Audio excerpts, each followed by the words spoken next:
Movie की starting में हमें कोर्ट का सीन दिखाया जाता है। यहाँ पर हम एक बोडिल नाम की जज को देखते हैं। वो केस पर सुनवाई कर रही थी। यहाँ हमें पता चलता है कि उसकी लाइफस्टाइल में बहुत प्रेशर है। हम देखते हैं कि अपना काम खत्म करने के बाद वो वहाँ से जाने लगती है। अपने कलीग को बताती है कि इस वीकेंड पर वो घूमने के लिए जा रही है। पहले तो अपने बेटे को लेने के लिए जाती है। उसके बाद उसके हस्बैंड जहाँ पर काम करते थे वहां पर आए। हम उसके हस्बैंड को देखते हैं जिनका नाम था मिलान। दोनों फिर बात करते करते ड्राइव करते हैं तो मिलकर उनके फ्रेंड्स के पास गए। वो भी एक कपल था और उनका नाम था इजाबेल और लक। हमें पता चलता है कि इजाबेल और बोडिल ये दोनों मिलकर वीकेंड पर अकेले घूमने के लिए जा रहे थे। इजाबेल उसके हस्बैंड पर चीट करती थी। वीकेंड के नाम पर उसके मन में कुछ और ही चल रहा था। वो बोडिल को कहती है कि मैं तुम्हारे साथ नहीं रहूंगी, मेरे हस्बैंड का कॉल आ सकता है, इसी वजह से मेरा फोन तुम्हारे पास रखना, तुम अपना एंजॉय करो और मैं मेरा एंजॉय करूंगी। अगर फोन आता है तो बोडिल इजाबेल के हस्बैंड को बता सकती है कि वो उसी के साथ है, तो कोई भी प्रॉब्लम नहीं होगी। इसके बाद हम देखते हैं कि दोनों फिर अलग अलग हो जाते हैं। बोडिल अपनी आंट के घर पर चली जाती है और उसकी सिस्टर यारा भी थी। हमें पता चलता है कि उन दोनों सिस्टर्स में उतनी ज्यादा जमती नहीं थी। यारा कहती है कि मेरा कुछ सामान यहाँ पर था,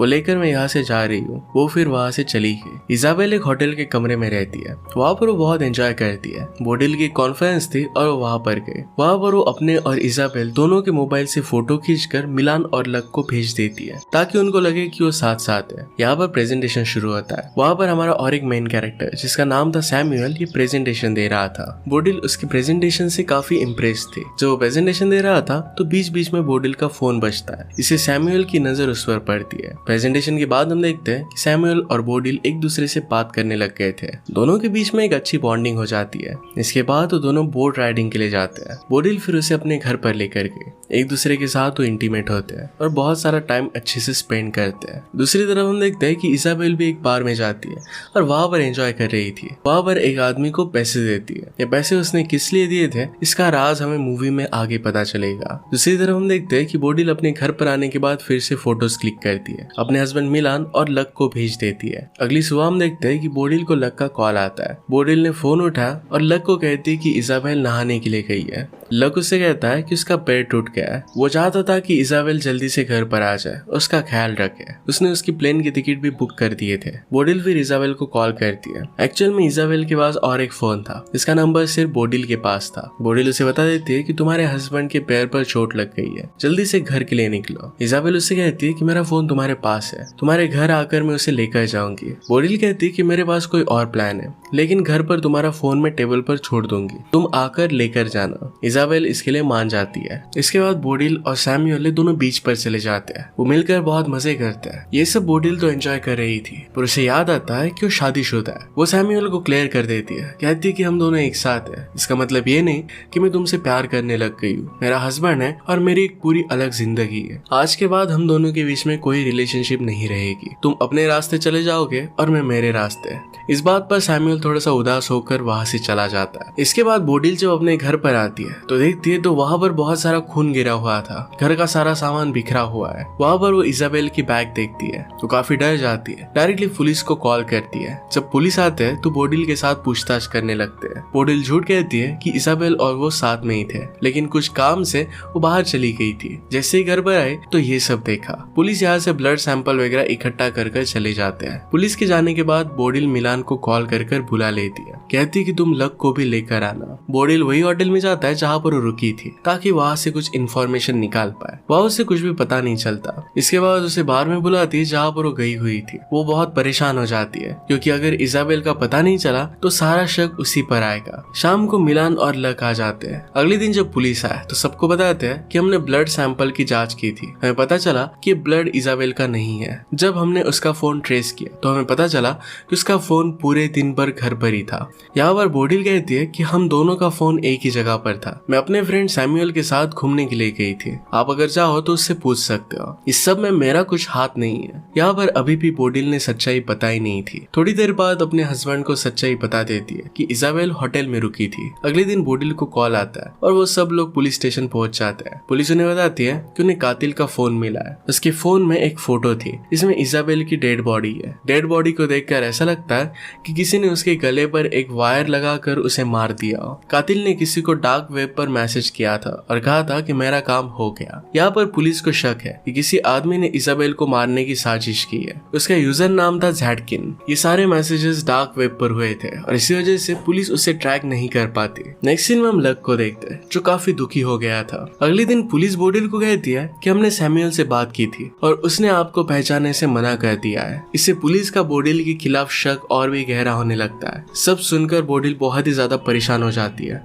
और अंदर से टूट जाती है। नेक्स्ट हम देखते हैं कि बोडिल के घर पर एक कुरियर आता है। इसके अंदर एक बुक थी। ये बुक लक ने लिखी हुई थी। यहाँ पर बोडिल बहुत परेशान थी और इस बुक को नहीं पढ़ती। ये किताब छोड़कर वो चली जाती है। जब रात में सब लोग मिलकर डिनर कर रहे थे तो यहाँ पर लक भी था। अपनी पुरानी बातों को याद कर रहा था। इजाबेल ने उसे जो मैसेज किए थे ये वो दिखा रहा था। वो बहुत ही ज्यादा दुखी था। यहाँ बोडिल उसे सारी सच्चाई बता देती है कि इजाबेल उसके साथ नहीं थी। वो अलग अलग होटल में रह रहे थे।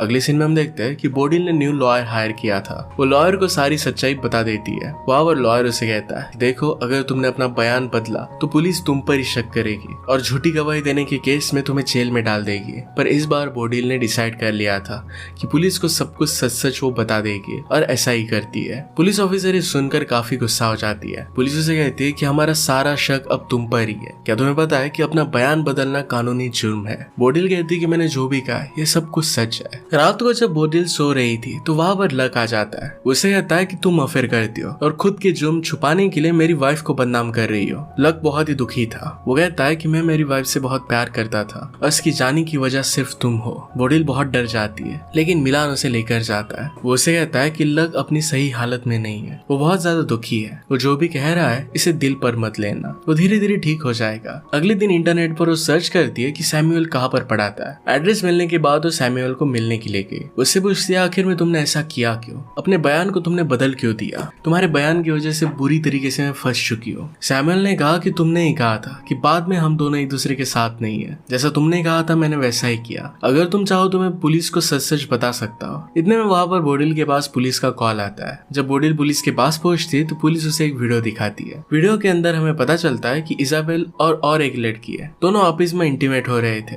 इजाबेल लेस्बियन थी और लक के साथ खुश नहीं थी। जब बोडिल दूसरी लड़की की शक्ल देखती है तो बहुत ही सरप्राइज्ड हो जाती है। ये वही लड़की थी जिसे इजाबेल ने एज अ सिस्टर इंट्रोड्यूस किया था। तो उसकी सिस्टर नहीं थी तो उसके साथ उसका अफेयर चल रहा था। उसका नाम यारा था। पुलिस को लगता है कि यारा ने उसका मर्डर किया होगा, इसलिए उसका पासवर्ड अपने पास रख लेते हैं ताकि वो देश से बाहर ना जा सके। नेक्स्ट सीन में हम देखते हैं कि बोडिल लक से मिलने के लिए जाती है। उसकी दिमागी हालत अब सही नहीं लग रही थी। उसे समझाने की वो कोशिश करती है पर लक बहुत दुखी था। वो कहता है कि मैं इजाबेल से बहुत प्यार करता था, फिर भी उसने मेरे साथ ऐसा किया क्यों? वो बहुत दुखी हो जाता है। बोडिल भी इस बात से दुखी होती है। जब वो और मिलान किचन में जाते हैं तो अपने में ही खो जाते हैं जैसे कुछ हुआ नहीं था। अगले दिन हम देखते हैं कि यारा बोडिल से मिलने के लिए आती है। कहती है कि मुझे इस देश से बाहर जाना है, लेकिन उसके पास पासपोर्ट नहीं था।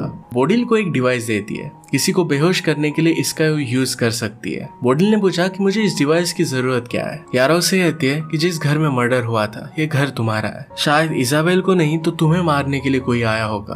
तुम्हें अपने खुद का ख्याल रखना चाहिए। बोडिल को ये बात सच लगती है। उसे लगने लगता है कि उसके जान के पीछे कोई है। वो डिवाइस अपने साथ रख लेती है। इसके बाद उसे हमेशा लगने लगता है कि उसके जान के पीछे कोई है। वो डिस्टर्ब हो जाती है और बहुत सारी दवाइयां भी लेती है। जब शाम को बोडिल को उसके बेटे का कॉल आता है, वो कहता है कि उसे किसी प्रोजेक्ट के लिए कुछ फाइल्स की जरूरत है, तो पापा के लैपटॉप में देखो। जब फाइल्स ढूंढने के लिए बोडिल ने अपने हस्बैंड का लैपटॉप देखा तो उस लैपटॉप में एक उसे वीडियो मिलता है। ये उसका खुद का था। यहाँ पर पता चलता है कि घर का सीसीटीवी कैमरा उसने लैपटॉप पर अटैच किया है। इसमें बोडिल और सैमुअल की सारी अच्छी बातें थी। साथ में पिछले कुछ टाइम की वीडियो भी थी। इसमें वो जिसके साथ इंटीमेट हो रही थी इसके वीडियोस थे। उसे पता चलता है कि मिलान काफी समय से उस पर नजर रख रहा है। शायद उसने सैमुअल के साथ वो इंटीमेट हुई थी ये वीडियो भी देख ली हो। उसे लगता है कि उसके पति ने ही सब कुछ किया हुआ है, वही उसे मारना चाहता है। ये सब देखने के बाद उसे अपने बेगुनाही साबित करने की अपॉर्चुनिटी मिलती है। वो लैपटॉप लेकर तुरंत ही पुलिस के पास पहुंच जाती है ताकि वो बता सके कि जब मर्डर हुआ था तो वो सैमुअल के साथ थी। जैसे वो लैपटॉप ओपन करती है तो देखती है तो सारी वीडियोस किसी ने डिलीट कर दी थी। वो डर जाती है और पुलिस के सामने कहने लग जाती है कि प्लीज मुझे अरेस्ट कर लो, मेरी जान को खतरा है, कोई मुझे मारना चाहता है। पुलिस कहते हैं कि इस तरीके से हम तुम्हें अरेस्ट नहीं कर सकते। उसे वहां से जाने के लिए कहते हैं। बोडिल फिर अपने घर नहीं तो सैमुअल के घर पर जाती है। सैमुअल उसे शांत करता है। वो सैमुअल का घर देखने लग गई तो उसे पता चलता है कि सैमुअल के घर पर एक पियानो है। पियानो का एक वायर टूटा हुआ था। इजाबेल की डेथ भी वायर की मदद से की गई थी। इजाबेल बहुत ज्यादा डर जाती है। उसे लगता है कि सैमुअल ने शायद बोडिल को मारा होगा। वो डर कर तुरंत वहां से चली जाती है। वहां उसे सैमुअल के घर के बाहर मिलान मिल जाता है। मिलान उसे कहता है कि तुम किसी के साथ भी रिलेशनशिप रखो, मुझे इससे अब कुछ भी फर्क नहीं पड़ता। इसके बाद वो घर पर आता है। बोडिल बहुत ही स्ट्रेस में थी। अभी भी उसे लगता है कि उसका हस्बैंड ही मर्डरर है। मिलान उसका स्ट्रेस दूर करने के लिए उसे नींद की गोली देता है, लेकिन बोडिल इसको नहीं लेती। चालाकी से अपने मुंह में रखती है और मिलान के जाने के बाद इसे निकाल लेती है। अभी तक उसे किसी पर भी भरोसा नहीं था। उसे लग रहा था कि उसका हस्बैंड गोली देकर उसे मार डालना चाहता है। जैसे ही वो बाहर आती है तो देखती है कि लक ने बहुत सारी नींद की गोलियां ली थी। उसे लगता है कि उसके पति ने ही लक को मारने की कोशिश की है। बोडिल फिर यारा ने उसे जो डिवाइस दिया था इसकी मदद से अपने हस्बैंड को बेहोश कर देती है। पुलिस को फिर फोन करने के लिए जाती है। उसे लगता है कि उसके हस्बैंड ने सब कुछ किया है। मिलान उसे समझाने की कोशिश करता है कि उसने ये सब नहीं किया, पर उसकी बात नहीं सुनती।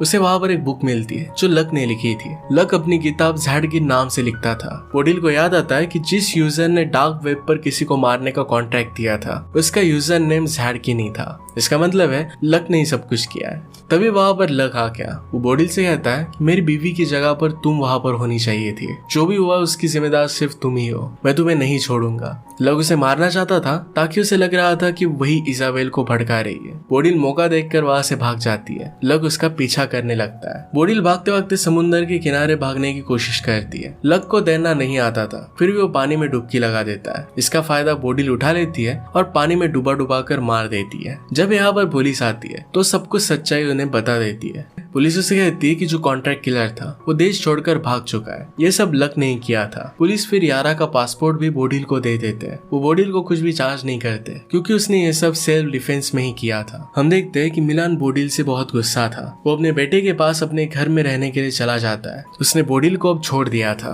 बोडिल लक की बुक में एक एड्रेस देखती है। वो होटल का एड्रेस था। नेक्स्ट सीन में फिर यारा को पासपोर्ट देने के लिए उसके होटल में गई। उसे पता चलता है कि यारा ने होटल छोड़ दिया है और अपने प्राइवेट एयरपोर्ट पर गई है। जैसे वो एयरपोर्ट पर जाती है तो देखती है कि यारा किसी लड़की के साथ है। वो लड़की और कोई नहीं तो इजाबेल ही थी। ये सब देखकर बोडिल बहुत कंफ्यूज हो जाती है। यारा और इजाबेल फिर मिलकर पूरी कहानी उसे बताती है। इजाबेल उसे बताती है कि एक दिन जब मैंने लक का लैपटॉप चेक किया था तो लक ने तुम्हें मारने के लिए $20,000 दिए थे। इजाबेल को डार्क नेट का कातिल अब पता चल चुका था तो उसने दुगनी कीमत देकर उस आदमी को कहा कि देश छोड़कर चले जाओ। उसने फिर यारा से मिलकर साजिश रची। उन्होंने जानबूझकर एक झूठी मर्डर मिस्ट्री क्रिएट की ताकि लक से वो छुटकारा पा सके। उन्होंने सारी फेक फोटोज निकाली थी ताकि पुलिस को लग सके कि इजाबेल की डेथ हो चुकी है। डार्क नेट की आईडी भी उन्होंने ही क्रिएट की थी। बोडिल के घर पर पार्सल भी उन्होंने ही सेंड किया था ताकि बोडिल जब इसे पढ़े तो पुलिस को सब कुछ बता दे। उन्हें पता था कि अगर उन्होंने बोडिल को सब कुछ पहले ही बता दिया तो उनका साथ नहीं देगी क्योंकि वो जज है और उसे हमेशा लीगल चीजें अच्छी लगती थी। बोडिल फिर यारा को उसका पासपोर्ट दे देती है। वो प्लेन में बैठकर चली जाती है। हम देखते हैं कि बोडिल को सैमुअल का कॉल आता है। वो उसे लाइक करती ही थी तो उसी के पास चले जाती है। इसी के साथ ही मूवी एंड हो जाती है। अगर आपको एक्सप्लेनेशन अच्छा लगता है तो प्लीज लाइक और कमेंट जरूर कर दीजिएगा। मैं बहुत सारी मूवीज लेकर आते रहता हूँ तो प्लीज चैनल को सब्सक्राइब कर दीजिए और बेल नोटिफिकेशन आइकन दबाने में मत भूलिएगा। हम फिर से मिलेंगे और इन मूवी के साथ। तब तक के लिए थैंक यू और आप अपने आप का ख्याल रखिए।